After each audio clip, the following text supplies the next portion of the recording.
What happens when brute strength crashes headfirst into silent surgical stealth? In this showdown, it's Yasuke vs Naoe, two completely different warriors, one epic fortress. Today I am raiding Amagasaki Castle in Assassin's Creed Shadows. First with the powerhouse Yasuke and then with the ghost-like assassin Naoe. Two deadly playstyle, one heavily guarded fortress. Who truly owns the night? Let's find out. Hey guys, as I mentioned before, castles are the best places to farm legendary armors and weapons in Assassin's Creed Shadows. But there's a catch. They are packed with enemies guarding the loot day and night. On expert difficulty, it's like the enemies have extra vision, so you really need to plan your approach and execute clean, silent takedowns. Or go full on war mode. Amagasaki Castle is a level 16 stronghold, packed with threats ranging from level 14 samurai daishos, mercenaries and elite guards up to level 16 guardians wielding heavy weapons. Archers are perched all around and they can deal massive damage from afar. As cool as it sounds to infiltrate, eliminate the warlord and escape with rare loot, it's anything but simple. The raid helped me score a killer gear piece that added insane buffs to my build. Want to see what it was? Stick around till the end. I tried invading the castle with both Yasuke and Naoe, and wow, the difference is night and day. Yasuke is built for brute force, not for climbing towers or jumping enemies from behind. Naoe on the other hand thrives in the shadows, but she crumbles in a head-on clash. With Yasuke I went in full armor, long sword in hand and zero stealth. He's built like a tank. In 1v1s, he dominates. His powerful kicks send enemies flying and he can disintegrate tough opponents like guardians with his katana swings in mere seconds.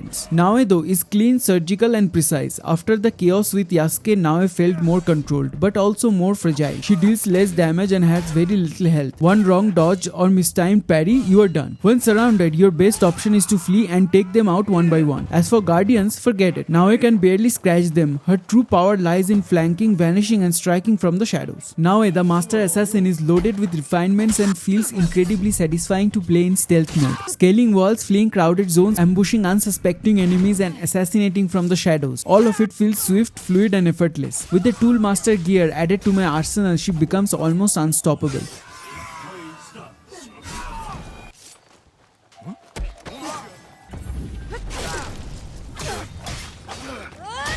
On the flip side, after playing Naoe for so long, switching back to Yasuke feels like controlling a slow-moving boulder. He's just not built for stealth. The leap of faith, a total joke. Yasuke drops like a nuke into the haystack. Climbing walls with Yasuke is a pain. Balancing on ropes is awkward. He's a mountain of a man who prefers smashing through castle gates and jumping straight into the action. So if you're into classic hack and slash mayhem, good news, AC Games now have a brawler built just for you. The only real challenge I feel with Naoe arises during group fights. She's not a tank and her health depletes faster than Ubisoft shares during an earning call. When caught in the middle of group brawl, Naoe often fails to react to blows coming from different directions and ends up succumbing to death. Large enemies with double health bars and elite guardians barely flinch from her attack. Yasuke on the other hand absolutely shines in this area. His brutal kicks can send enemies flying, especially useful when the space gets claustrophobic. He also deals a solid chunk of damage from the get-go. With 4 health refills at his disposal, he holds his ground much better in prolonged battles. And with those powerful fists, he can take down low-level enemies and archers in a single hit. Even the heavy guardians, yeah, they are piece of cake for Yasuke. This is where I often feel conflicted when deciding which character to pick for raiding castles in Assassin's Creed Shadows. Both characters have pros and cons, but I had to choose. I lean towards Naoe. She's fast, agile and can scale building easily. That makes it simple to spot daishos, plan an ambush and avoid heavy enemies while going straight for the boss and loot chest. Sure, when she's surrounded, she's in danger, but I use the Kusari Gama to create space, toss a smoke bomb and disappear, so I can return to eliminate targets one by one. Yasuke might be powerhouse, but once the alarm bell rings, chaos takes over. High level enemies swarm you,